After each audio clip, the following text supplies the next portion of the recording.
আসলে আমার কাছে মনে হয় যে আমরা যে ভালো বল করছি এই ক্রেডিটটা আমাদের দিতে যাচ্ছেন না। হ্যাঁ, তো আলটিমেটলি ওরা কিন্তু পার্টনারশিপ করছিল, আমরা তো কামব্যাক করছি। খারাপ করলে তার কামব্যাক হইতো না। আলহামদুলিল্লাহ যে আমরা ভালো করে কামব্যাক করছি। আফসোস বলতে নাই, প্লেয়ারদের মানে হ্যাটট্রিক আসলে জীবনে বারবার আসে না, হয় না, একটু খারাপ লাগতে পারে, বাট আলহামদুলিল্লাহ যে টিমকে হেল্প করতে পারছি।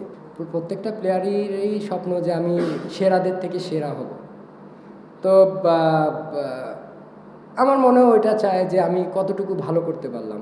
তো আসলে প্লেয়ারদের জীবনে সত্যি কথা বলতে কি স্যাটিসফ্যাকশন জিনিসটা আসে না যতক্ষণ না আমি অনেক দূর যাইতে পারবো। তো আমার ক্ষেত্রেও যে আমি চেষ্টা করবো যে যত দূর যাই আমার মানে সাকিব ভাইকে ছাড়াইতে হবে। সাকিব ভাই অনেক কিছু করছে দেশের জন্য, বা সামনেও করবে ইনশাল্লাহ, এই দোয়াই থাকবে। তো তো চাই সবাই ভালো করুক, সাথে সাথে আমরা সবাই যেন টিমকে হেল্প করতে পারি। হ্যাঁ, অবশ্যই তারা অনেক ভালো টিম।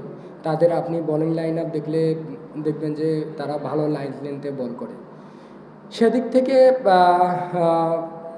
কন্ডিশন আমাদের সেই হিসাব করলে দেখা যাচ্ছে, আর আমরা আজকে যেভাবে কামব্যাক করছি আলহামদুলিল্লাহ, তো তারপরেও আমি মনে করব যে কালকে এরম উইকেটে আমাদের ভালো পজিশনে থাকাটাই স্বাভাবিক। আমরা যদি চেষ্টা করি বা আমরা যদি ভালো শুরু করতে পারি, ইনশাল্লাহ আমরা ভালো পজিশনে থাকবো। না, আমি কি বলছি খারাপ মানে ব্যাটিং?